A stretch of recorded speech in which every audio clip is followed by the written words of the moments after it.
you. Can we have a loud round of applause for our artists, please?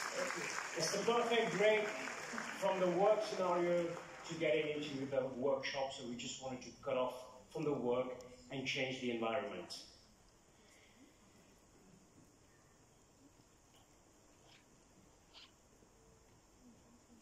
So our speakers tonight, Mr. Robin Sharma, Dr. Sanjay Mahalingam, Mr. Subir Ramlawat, the staff of Whitefield Business School, partners for this event, captains of the industry, heads and representatives from the public, private and parastatal bodies, members from the press and media, all protocols observed.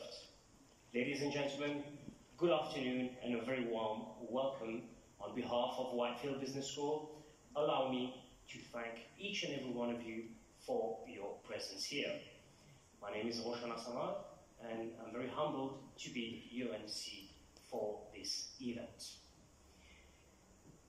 Before we get started, allow me to give you some backstory on Whitefield Business School, also known as WBS. It is a tertiary education provider and is now emerging as a trailblazer in education, not just teaching business, but cultivating wisdom and value-based leadership. Whitefield is redefining what it means to be a business school in the 21st century. And with growing partnerships, globally, human-centric curricula, and a deep commitment to values, Whitefield Business School is preparing students, professionals and leaders, not just for the marketplace, but also for a life of meaning. Whitefield Business School offers diplomas, degrees, master programs, and is affiliated with Lincoln University. And recently, the school has signed a series of agreements, namely with Université de Bordeaux, the prestigious Frankfurt School, the Universal AI University from India, and the San Diego State University. Can we have a big round of applause for this, please?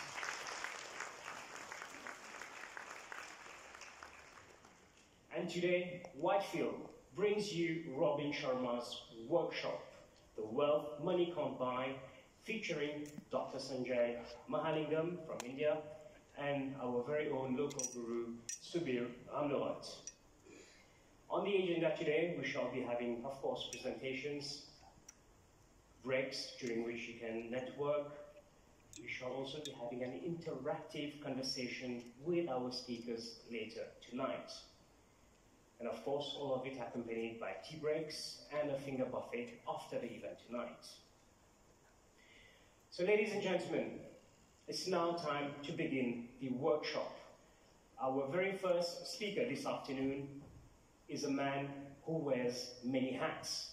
He's an author, he's an executive coach, he's the director of academic affairs of Whitefield Business School, and he's also a sought-after speaker. He has coached CEOs, mentored professionals across industries, is a visiting scholar in leading universities, and authored a powerful book, which many of you know, The Guru and His CEO. It's about a journey that speaks to every soul and reader. His insights cut through noise, but he's not loud, but he's unforgettable. His work has guided leaders from burnout to balance, from confusion to clarity, and today, he speaks to a strength that cannot be measured in terms of titles or net worth. He speaks through his presentation later called Emotional Resilience. Emotional resilience, the power to feel deeply and still rise, to bend but not break, to remain rooted in storms that would uproot others. So ladies and gentlemen, please join me to welcome a man of deep insights and quiet power. Please put your hands together for Mr. Subir Ramlawat. Thank you. Thank you. Good evening, everyone. How are you? No, it doesn't look good. How are you? I need more energy. I cannot function without energy. So I want all of you to just stand up, because I think the jumping didn't give you that boost of energy. So you just go around the room, and you do a high five with 5 people that you don't know, and you say one good thing to these people, right? I'll start with, I do it myself. Hello, yeah, all the best. Yeah, go and do high five with 5 people. Allez faire high five avec 5 secondes, tu ne pas connaître. Yes, come on, I need energy. I don't function without that. Yes. He said high five, so high five, yeah. Good.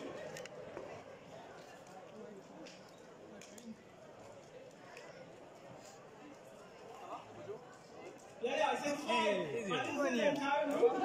5 people. You can socialize later. There's a networking cocktail and dinner, so you can socialize. Don't change business card. Who asked you to sit? I did it. That's good. We're here to work, right? So I'm Subir. I'll be the first one to start, and I'll speak on emotional resilience. And I'll say a few things. If you identify yourself with that, you just need to sit down. Who amongst you has ever had, a terrible car accident? You can sit if you've had that. Or someone close to you in your family had a terrible car accident. You can sit down.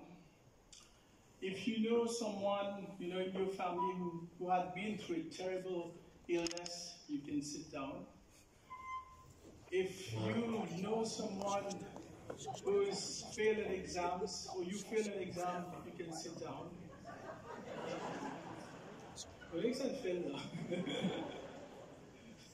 We don't believe it, yeah, you can sit down. That's fine. And I want you just to turn your head and look around the room right now.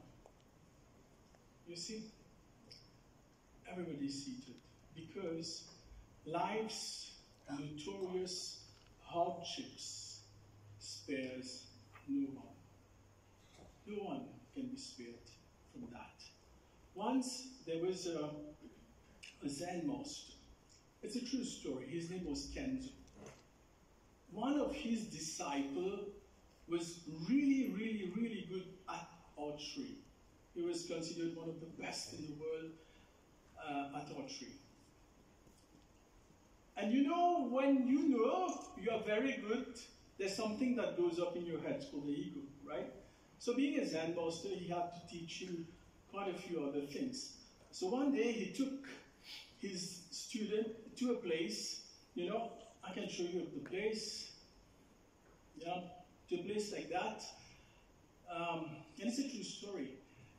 And the master, being the master, he fearlessly walked, on this tree, took out his bow and arrow, and aimed at something and shot. Pow! Spot on. And then he called over the proud disciple who is supposedly the best archer in the world. And the young boy came, and the master said, now it's your turn to walk on this log and shoot. And as this was said, he had a lot of doubts in his head. Obviously, if you fall from there, you might not come back again. It's that deep and that difficult. And when he started to step on the wood, his voice was shivering, his whole body was shivering, his legs were shivering, emotions were running wild. He could barely make it to the middle where the master asked him to go. And he tried to lift his bow and arrow with the shaking hand, and he missed the target. And then the master said, the master kept looking at him. The guy was frozen in fear, and he stood there, unable to move. The master was kind. He went there, picked him up, and brought him back. And then he revealed, it's not enough if you perfect a technique, if you master the technique. Because unless And until you master the mind and the emotions which are shaky, with your best abilities, you can shoot yourself in the foot. Because unless you have a stable ground of emotional resilience, when you walk on the dangerous bridge in your place of work, in your life, your skill will be of much use. And we all have our dangerous bridge. Some have it every day, every week, but we all have our shaky bridge to walk upon, isn't it? You know, look at this. This is probably one of the strongest jaws in the world. The shark might be strong. The hippo, I think, also has a strong jaw. And these are very dangerous too. But no matter, listen to this one, no matter how strong or sharp these jaws are, or this tooth is, it cannot bite water. It cannot harm water. Isn't it? Yes? It cannot harm water. Now, using that as a metaphor, think about it. If suffering were the jaws, and you were water, how would you be? If suffering, problems, challenges that you face were these jaws, and you were water, your mindset or your heart set was water, how would that be? Take a minute and write it down. Reflect. There's no right or wrong answer. It's an open-ended question. Take a minute and write it down. Who would I be if I were water? How would I be? How would my mind function? How would my emotion function? Write it down, and then you discuss with the person to your right and to your left, what's your answer? Write it down. Think first, and you write it down.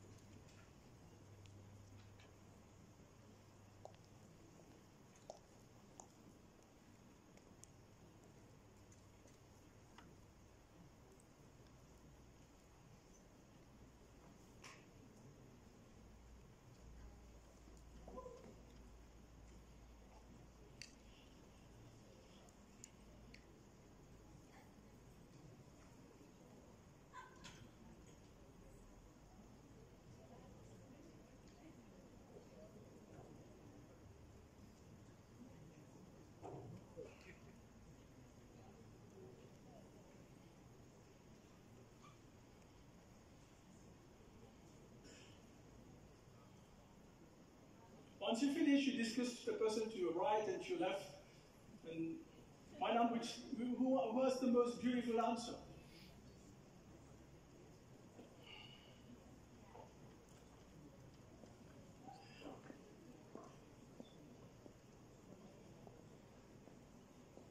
If it's not clear, you can ask me. I'm here. The jaws are suffering and you are water. How is your mindset? How is your emotion?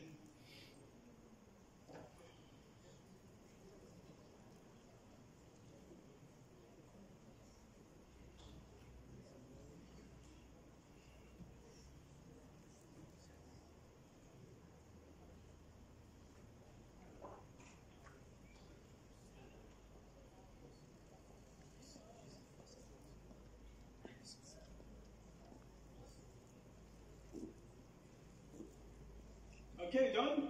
All right. Who wants to, I'll take one or two answer. Who wants to answer that? There's no wrong answer. Who is resilient enough to shoot and start the first answer? It's going to be interactive, I'm sorry. Yep. He says like this.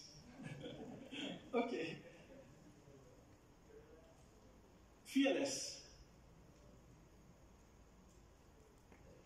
Safe? No? Okay. Someone else? Powerful. Your mind would be powerful, and your emotions would be powerful. But then, this is also powerful, right?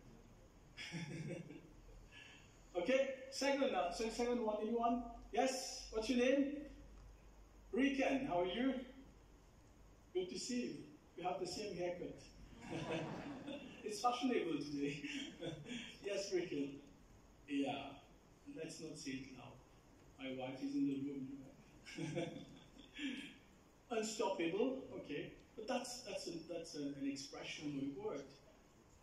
Deep, oh yeah, some wisdom back. Sure. Indifferent, okay, yes. You would float. Flow, yes. Clear. Good, good, good. Nice. Thank you for those who answered. Yeah. Now, can I have the camera on this? Where's the people, the team? Right. Look at this. It's a 20 rupee coin. With inflation, it was 10, now it's 20. Now, look at this. I'll spin this. Can you see that? Right? It's spinning. It's spinning. What can you do? You can stop it. Secondly, what can you do? You can stop it. You can. You can watch it spin, or you can spin with it as well. What do you think most people do when the coin spins? Huh? Watch it? Most people, when the coin spins, they spin with the coin. There's a coin here, and it spins, as per research, 60 to 70,000 times a day. 60 à 70,000 fois par jour. This coin is called thoughts. And what research adds is that 70% of these thoughts are either negative, stale, or worried thoughts. And imagine you focusing on that again and again and again and again. What happened? You have thoughts. These thoughts, which are negative or worried thoughts, if you focus on these thoughts repeatedly, thoughts become worry. Your thoughts, which are negative, this is what becomes worry. Simple, it's not rocket science. Now, when you intensify the worry, you keep being worried about your worries, and we're good at that, it becomes anxiety. That's all. It's just thoughts. And you focus on the anxiety day in, day out, and then you freeze. It becomes a panic attack. That's all that it is. Thoughts are different intensity. So it's thoughts, worry, anxiety, and then panic attack. That's all. I know, and I know what's in your mind. I cannot manage my thoughts. I know that. Who can manage? No one. Don't think of a yellow elephant. Don't think of a yellow elephant. No one. No yellow should come to your thoughts. No elephant. No yellow. No elephant at the back. No yellow. No elephant. What are you thinking? Yellow elephant. Most of you. Because it just doesn't work. If you push the thought, they are more powerful than you, they'll come in. That's not how you manage your thoughts. It doesn't work. Right? That's not the process.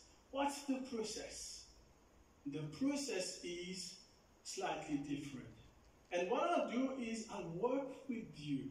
I won't talk, we'll work together on how, at the end of the workshop, of the hour, we'll achieve slightly more resilience in our emotion. So first thing that you've got to do is think about any issue that's bothering you, any problem, or anything that keeps you worried. Write it down. Just write down your worry. One line. I hope it's not a page. Just one line. Only one thing that worries you. Write it down.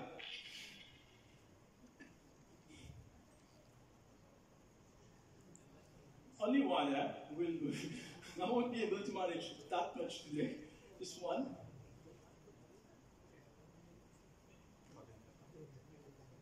Okay. All of you have one word. Good. Now, we'll do that together in respectful silence. And it's a worry that's been with you for some time, I suppose, right? And this exercise didn't take long because it's always there. So what we'll do, we'll just close our eyes, everybody. Close our eyes. And now, focus on the worry. Just that situation, that problem that you have, just remember it. That's the problem, and it makes you worry. And now, with that worry in your head, in your life, gives rise to certain emotions within you. Feel it. Don't resist it. Accept it. Like open your arms and accept it. Feel it. Yes. And maybe it's somewhere in your body you can feel it. It's fine. Be brave. Be brave to accept it. The next thing is you will try to define it. Give it a name. Is it anger? Is it hatred? Is it frustration? Is it stress? Is it jealousy? Is it impatience? Is it the kind of inner violence going inside you? Try to give it a name.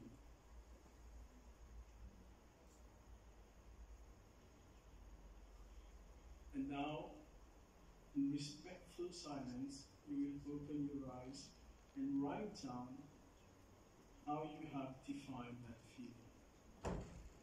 Write it down.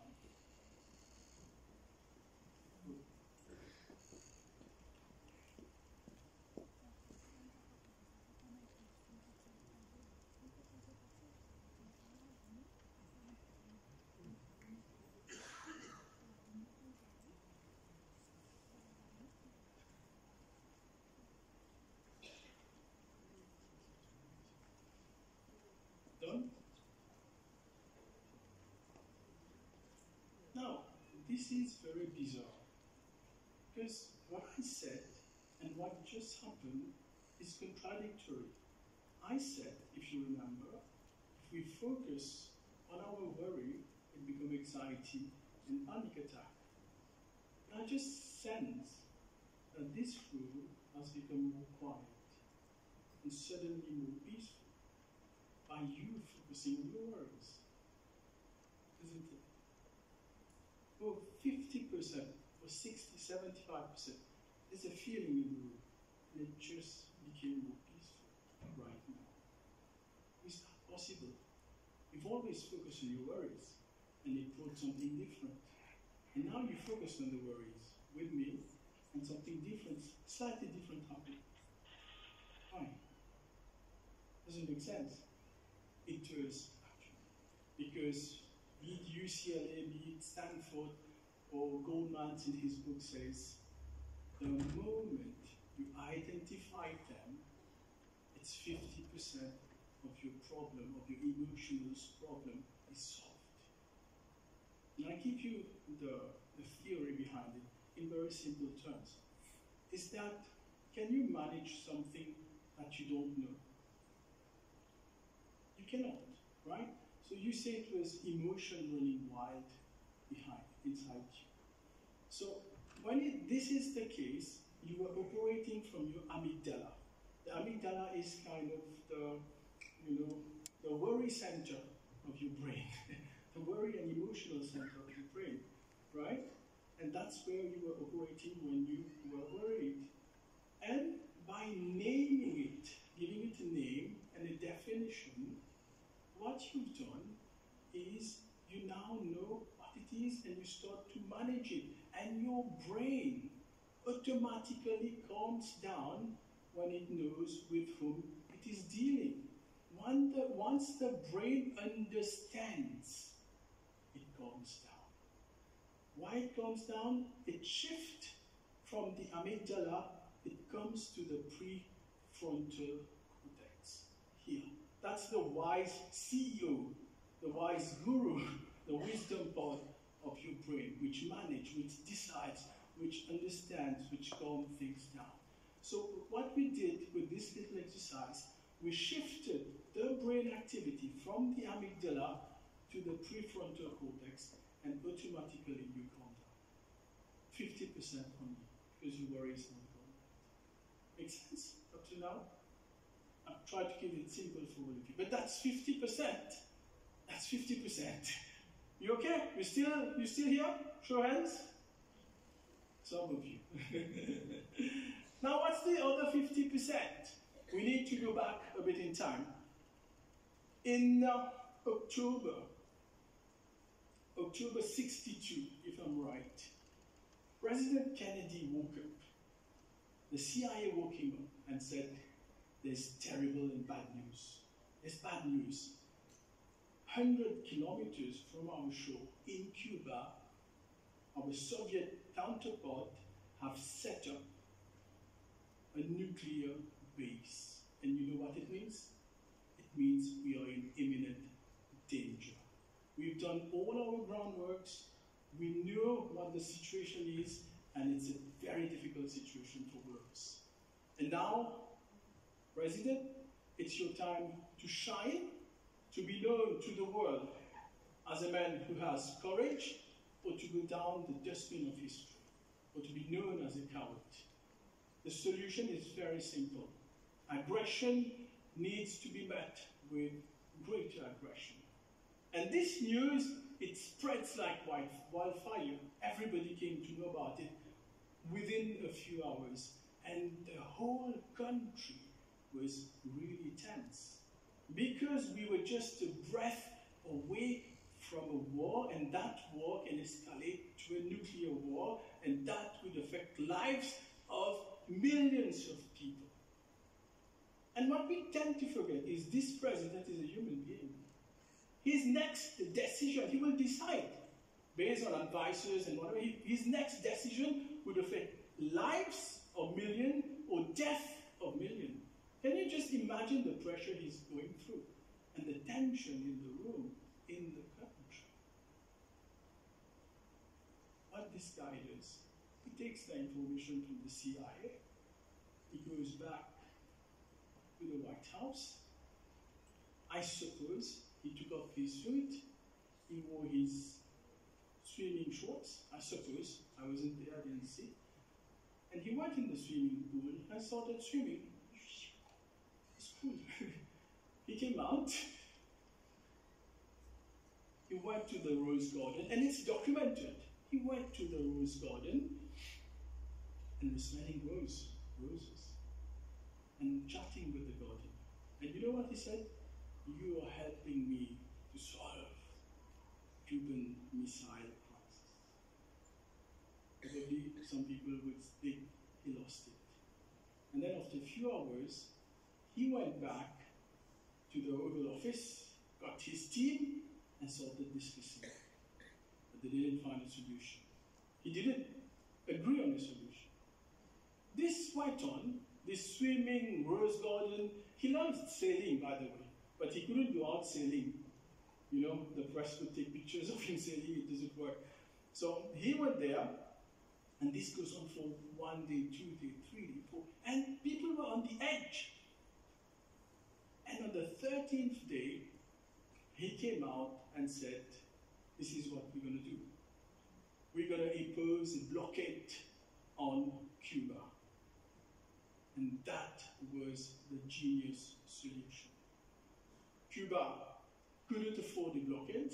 It means that there's no air traffic, no land movement, no import or export. They support that. So they had to reconsider their support towards the Soviet counterpart. And it allowed the Soviet people, the president was Nikita something at the time, to think through her stand regarding their missile or whatever. And she wrote to the president of the US and said, you know, if we go an eye for an eye, we will kill each other. It's only when statesmen like you use their wisdom that we can solve our problem. And the crisis was over. Now, let's go back, and that's documented in the papers, right? 13 days later, the Cuban Missile Crisis was over. Now, who in their right frame of mind would go swimming when you have a missile crisis, a nuclear attack next to you? Let's go back and try to deconstruct what the president did. It's called, you know, the sky mindset. And it's the first tool of emotional resilience I wanted to tell you. And this started the way we started too, right? By accepting it. How do you think he felt? He just woke up probably in his pajamas and he was told that there's a nuclear attack on the country. You think he was cool? He should have been, you know, shivering or stressed and all that. So he took it in. He took in all the information. And then what he did, you know, he didn't flex his military muscles. He went to seek refuge, not in noise, but in silence. So what he did, he practiced something that we call mental equanimity. It's called mental equanimity. What is mental equanimity? And we'll try to do that together.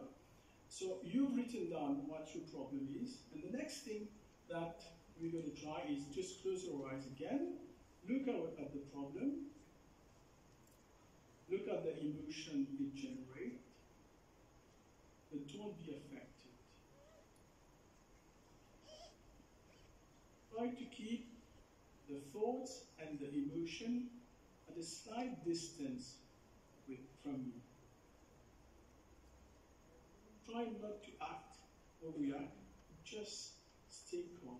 Look at the problem, don't be affected. Look at the problem, watch it as if you're watching a movie.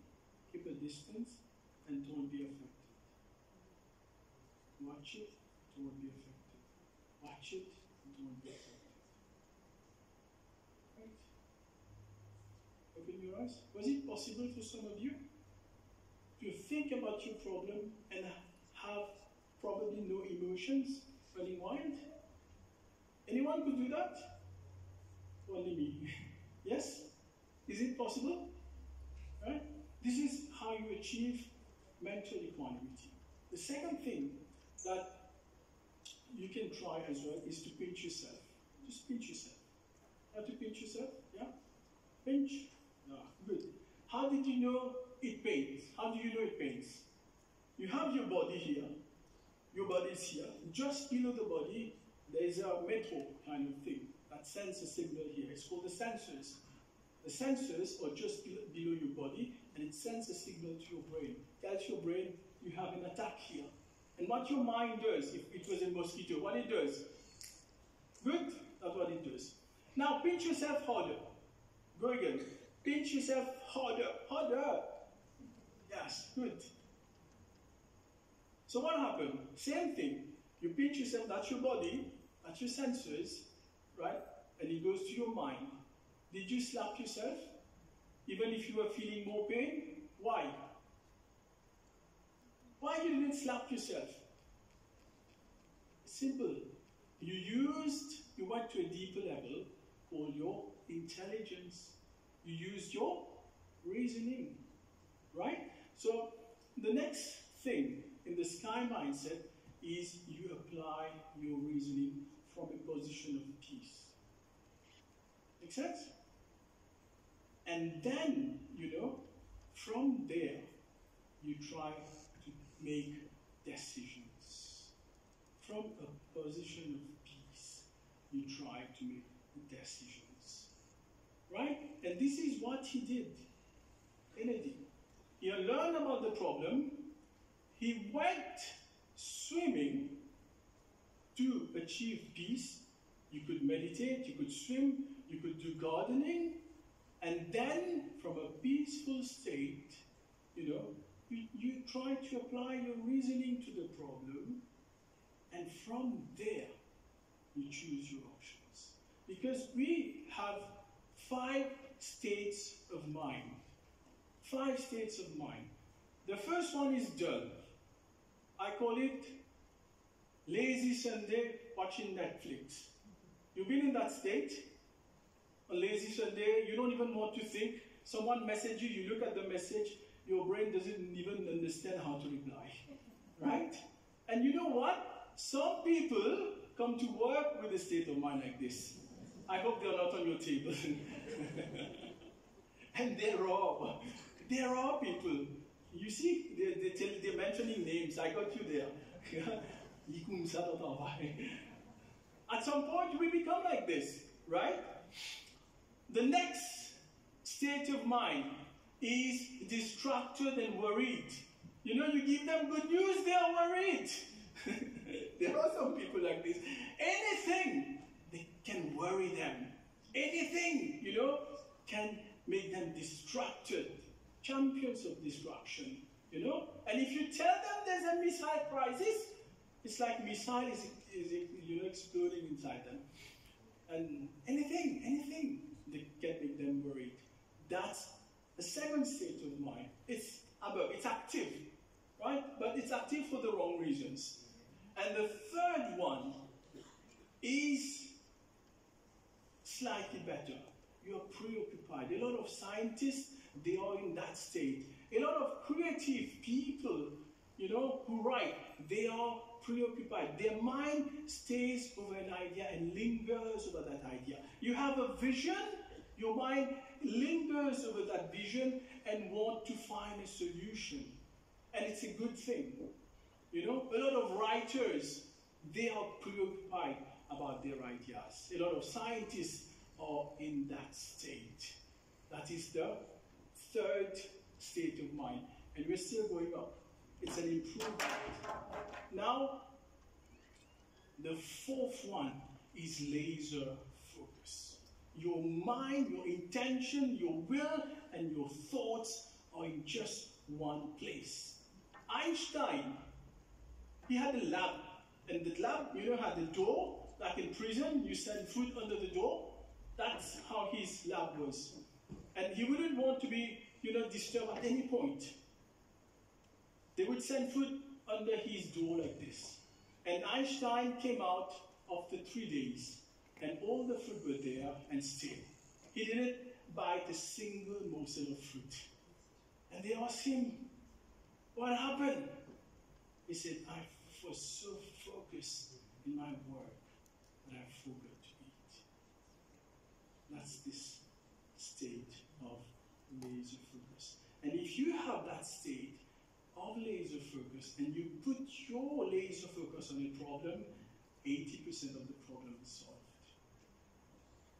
And the highest state is mastery. I don't know what it is. It's like probably the Buddha. Vivekananda used to open a book, glance at the page, and he can repeat the page verbatim.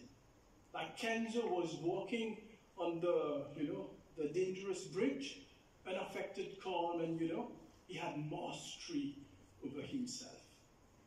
That's the highest. This comes from a 3,000-year-old scripture written by someone called Patanjali. It's from there, and it's very much affected. This single point attention is what you call state of flow. And this is within our range. I remember when I was writing my book, I sat down and I wrote and I wrote and I wrote and I wrote. I started to write around 10. And then, when I stood up, it was 1 or 1:30 in the morning. And it felt like 15 minutes. That's what meditation in action looks like. And it's within the reach, of everyone in this room. This is a little tool, that I shared with you, the sky mindset. It could help to solve, a nuclear crisis, a global nuclear crisis. I know yours is not a global nuclear crisis, but we all have our own nuclear crisis that we're dealing with, and we respect that. And I hope this tool can help you to solve, this crisis that you're going through right now. And if I don't drop a bomb, I don't have one, but I drop this pen, what happened to this pen? Nothing. Right? Because it is strong. But if I drop this glass, which I won't do, what will happen? It will break. There are some people like this. You just drop them down and they break. Because they are emotionally fragile. Emotionally fragile. And there are people like this, I don't know. They are strong. Even if they go under the speakers, they come out alive. But there's the rarest kind. There's one breed of species which is even stronger. You throw them down and they emerge stronger. You throw Gandhi down the train from South Africa, it is said this is what provoked Gandhi to greatness. There was a lady, her name was Rihan. She still is from Wales. The child was 5-year-old when he had flu and he died, he passed away. The dad went through depression, and 5 days, imagine this drama, 5 days after the child passed away, the dad committed suicide.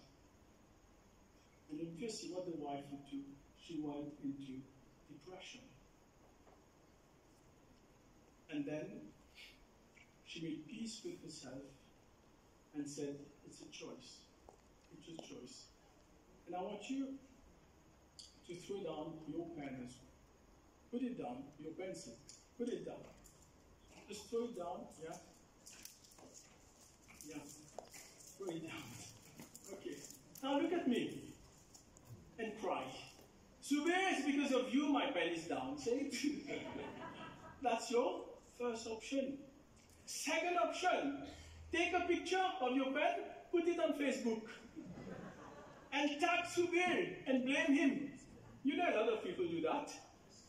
I saw someone couldn't do something online. He take a picture of everything and say, I said, they have nothing else to do, right? You can do that. The third thing, what you can do, gossip with everybody about what I told you to do in the conference. Go and do it. What's the fourth thing you can do? What can you do? Nothing. Lay it down. He's picked it up. What's the fifth thing you can do? Ask your neighbor to pick it up. Right? And the sixth thing you can do, what it is? You pick it up yourself and say, I won't listen to this old guy again next time. And you pick it up. Now, the choice is yours. I'm going to continue. What will you do? What will you do? I'm not asking you to do anything. Whatever you do, do it now. Do it now. Right? Every time you make a decision, you do it consciously or subconsciously, you are making a decision. Right? And the more you make decisions, it's like a muscle that works in your head.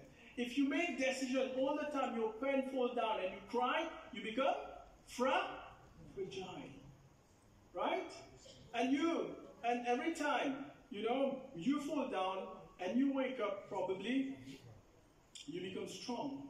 But there's the rarest kind. Whenever you make a decision, and you use that pain to come out stronger, you are working on your inner muscle to become what we call, anti-fragile.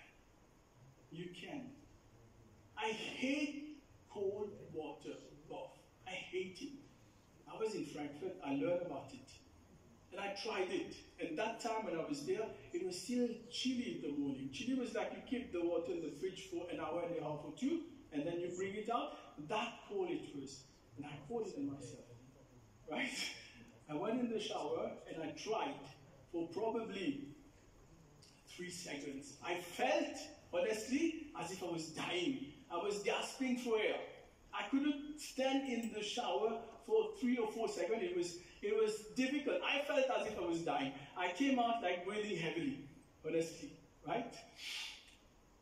And I said, I'll try it again and again and again and then again. And then, weeks later, it's just 30 seconds that you need to try it.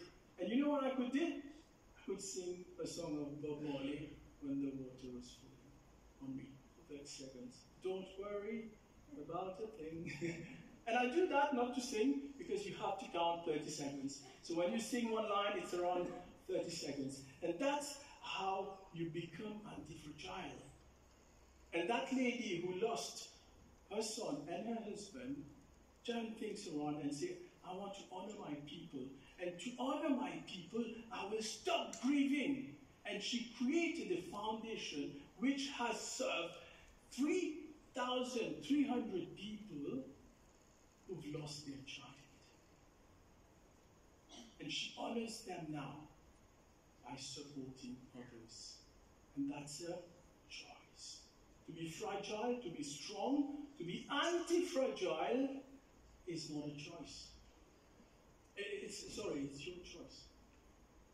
And every time you go to work, you would be walking on this dangerous bridge. And it's a choice. If you retreat, you become fragile. And if you proceed, you become anti-fragile. Arulima, a volleyball player, went in the train. She was in the train. And some thieves came and was looting everybody. She was a strong woman of strong character. She resisted. And you know what these guys did? They threw her out of the train which was going. And another train was coming and chopped her legs.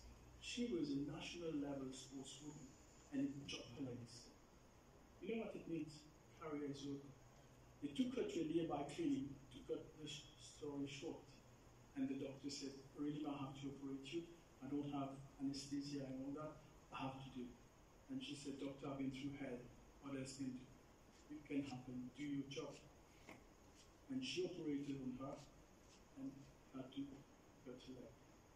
And when she regained consciousness, the doctor said, Arulima, I'm really sorry, but I don't think you will be ever able to walk again normally.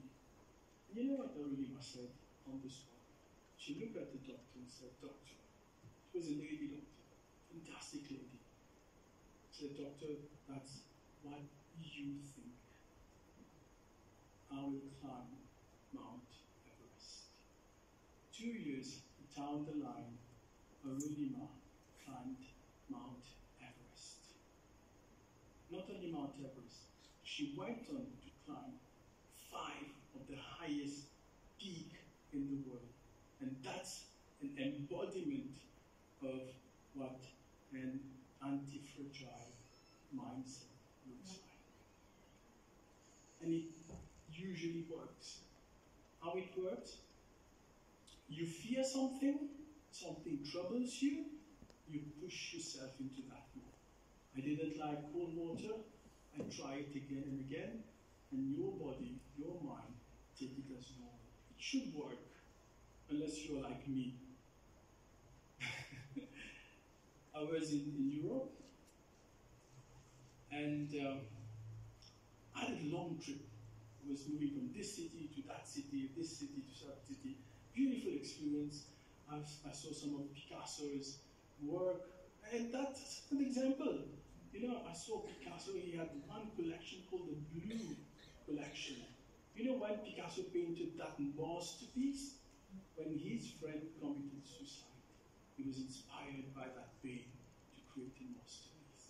Anyway, long story short. So after a long trip, it was 13 days, I had a meeting in Paris, and I met the director of a top 1% company,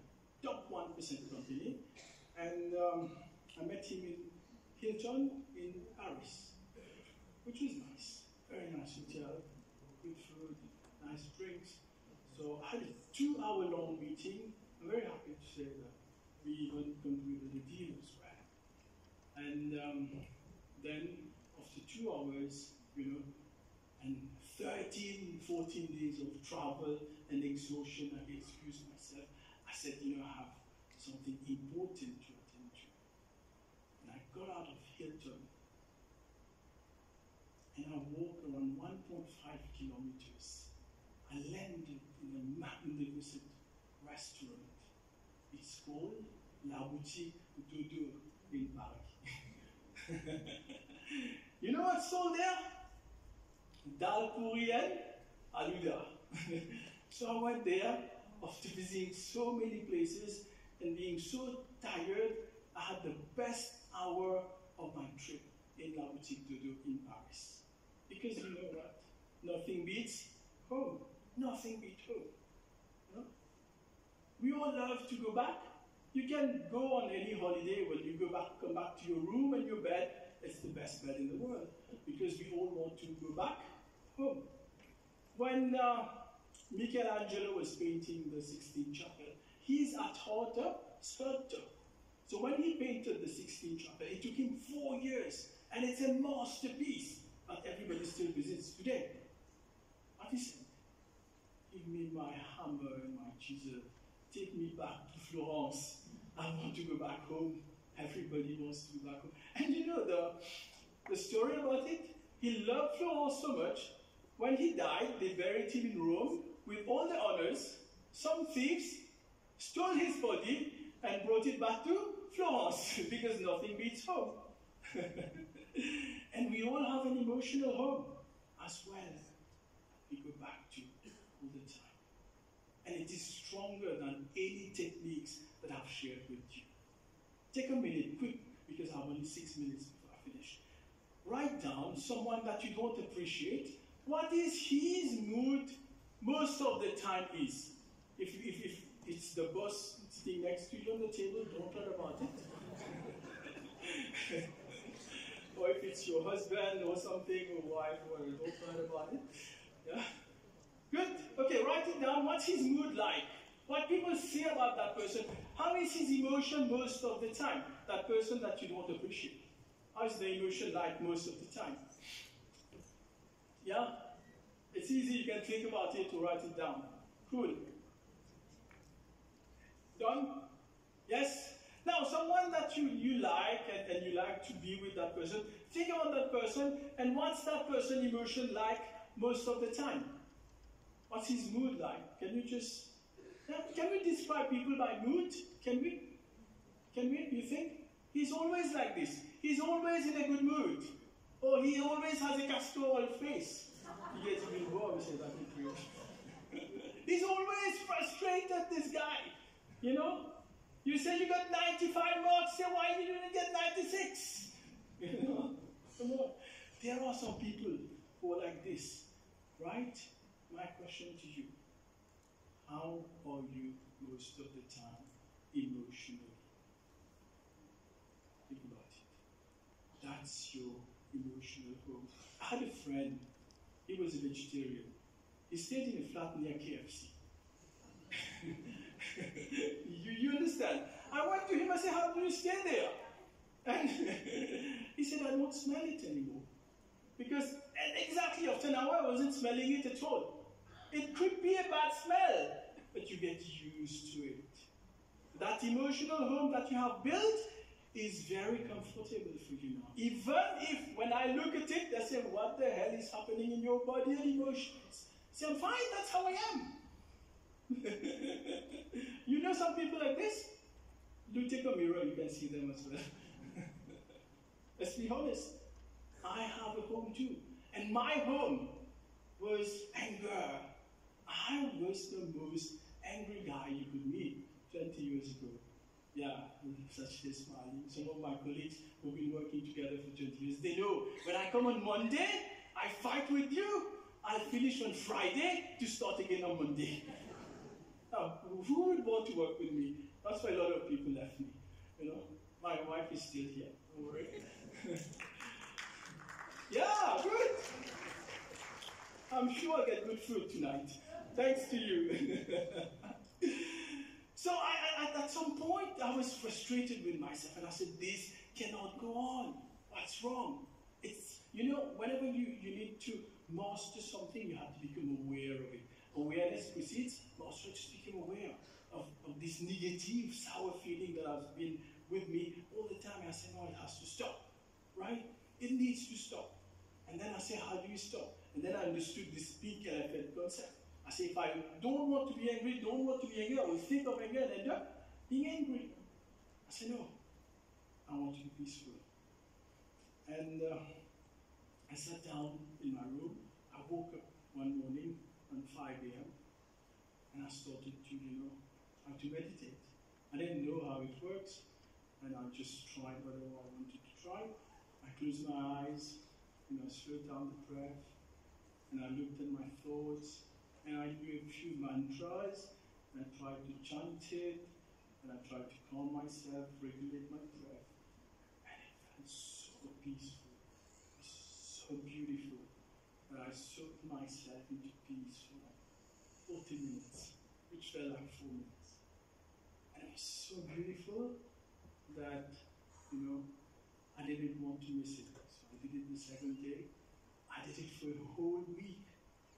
I did it for 2 weeks, 3 weeks. I did it for a month, a year. I did it for 2 years. Without missing a single day. I did it for 5 years.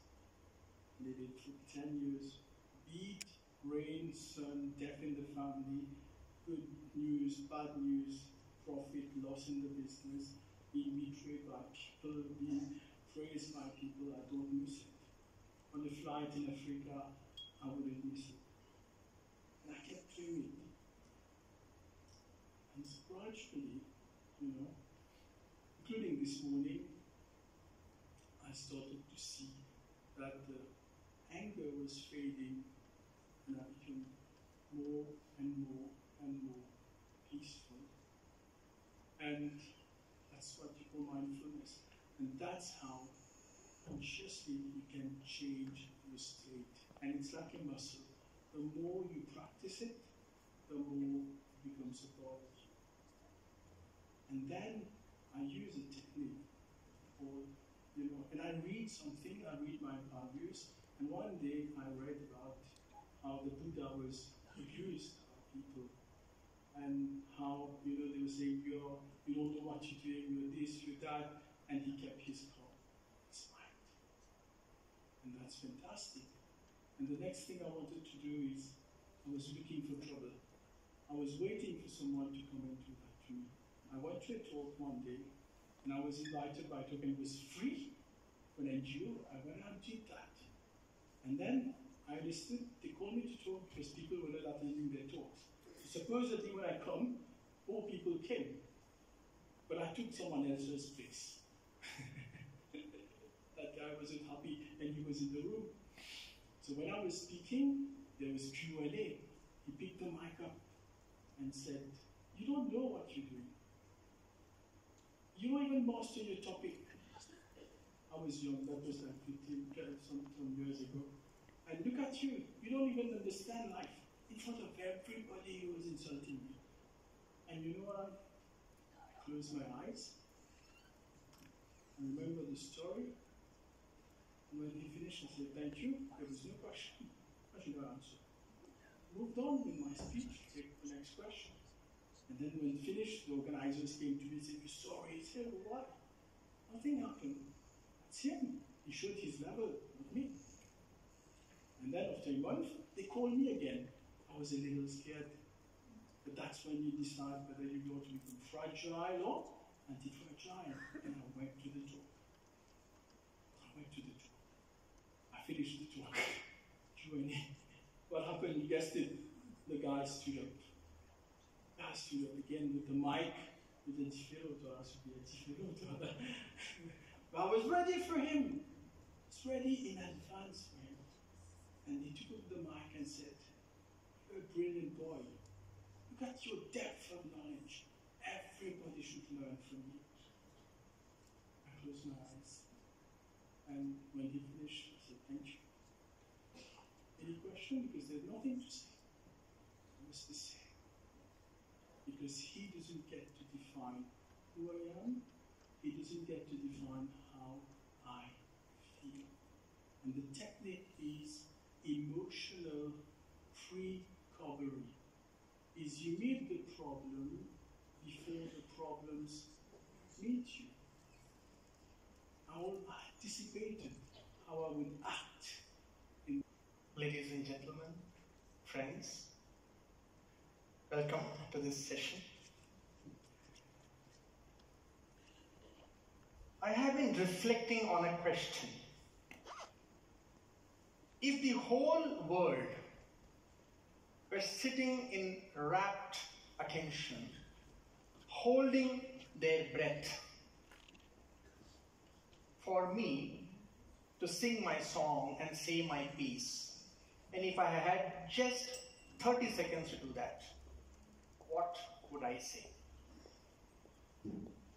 If everyone was waiting with rapt attention as all of you are now, and I had 30 seconds to sing my song, what would I say? And I have this to say to you. And I say this not because I have read it somewhere, not because someone has told me, not even because I understand it, but I say this to you from the depths of my lived experience. We are creators of our human experience. Really, who I am is untouched by the vagaries and ups and downs of life. And if we choose, we can consciously and powerfully create a life of our choosing. A life of power, joy, ease, comfort, grace, love, compassion. We are not helpless creatures being tossed around on the waves of destiny. We are powerful beings shaping reality. This is the very fundamental premise of my life and work. And so I will take 30 more seconds to repeat what I just said. Who I am really is untouched by the ups and downs of life. If I so choose, I can powerfully and consciously create a life of my choosing. I am not a helpless creature being tossed around on the waves of destiny. I am a powerful being shaping reality. Since the dawn of time, 70,000 years ago, and why do I say 70,000? Because around that time we appeared as a species on this planet. Not far from here, by the way. We appeared somewhere in what is today the African mainland. We appeared as a species 70,000 years ago. And since then, till date, whatever humankind has done, as an individual choice or as a collective endeavor, it has been done in obedience of three primary drivers of life. And those are to survive, to thrive, and to expand. Everything we have done, from painting on the walls of a cave to launching satellites into outer space, has been done in obedience to these fundamental evolutionary imperatives to survive, to thrive, and to grow and expand. We have created such complicated biological knowledge systems, medical advancements. We have sequenced the human genome, the very fundamental building blocks of who we are. We have created defense systems, security systems, all for what? To survive. To make sure I continue to be here. But survival is not enough. We need to thrive. So we invest in innovation, pleasure, comfort. We build relationships. We have made relationships and coming together the very center of our lives. We find newer and newer ways of coming together. Religion, race, ethnicity, geography, culture, nationality.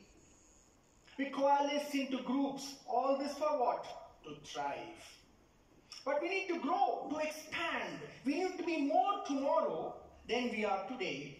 So we have built complex systems of economy, trade. We are constantly trying to expand. Geographically, politically, socially, culturally, intellectually, ideologically, spiritually. In every way we want to be more tomorrow than we are today. And as a result of this, in the arc of human history, no other era has been as safe, comfortable, and materially abundant as today. Medical advancements have increased life expectancy. Technology has destroyed barriers of distance. We are more connected than ever. We drive faster cars, live in comfortable homes. Instant food and global entertainment is on our fingertips. In short, we live more comfortably than any human has ever lived in the history of time. Now I'm going to take you back to another era. It's usually called the Upper Paleolithic era, 30,000 years back. Humans at that time were hunters, gatherers, and foragers. Agriculture and domestication of animals was not yet invented. There was no written language. There was a rich oral language, but no written language. 30,000 years back. And I'm going to paint you a vivid picture of a day in the life of a human 30,000 years back. And this is not fiction, by the way. This is based on very reliable historical and anthropological sources. Let's look at the life of a band of about 50 people living together. They lived in communities of about 30 to 50. The dawn breaks, the sun rises. This tiny community of about 30 to 50 humans stir into action. Some women, older children, they go out into the forest to gather wild berries, nuts, bird eggs, wild honey, seeds. Another group of relatively stronger men go out to hunt, probably tracking a herd of deer. Another group goes out to fish if they are close to a source of water. Around midday, evening, they all return back. By dusk, by evening time, the community is smelling of roasting meat. Everyone eats together. There is no personal stash. There is no high or low, no rich or poor. Everything belongs to everyone. There is some singing, there is some dancing, there is some grooming. Probably a shaman talks about ancestors, spirits, meditation, superstitions. And then they all sleep with the setting sun, under the starlit sky, probably by a fire, in shifts, because someone needs to keep awake to make sure beasts are kept away. And the silent night, sometimes disturbed by the howling of wolves in the distance, the community goes to sleep, to get up again tomorrow with the rising sun and repeat the day. And again, they repeat the same day. 30,000 years back. And now I have a question for all of you. And before you jump and rush to answer this question, I want you to pause for a moment, look within, and with a certain sense of introspection, answer me this question. Our lives, and the life of this human 30,000 years back cannot be more different. The things we eat, the clothes we wear, the houses we live in, the technology, everything is as different as day and night. My life cannot be more different than the life of this human 30,000 years back. But I ask you one simple question. In my lived experience of life, not in my living, but in my lived experience of life, am I really that different from the hunter-gatherer forager who walked the planet 30,000 years back?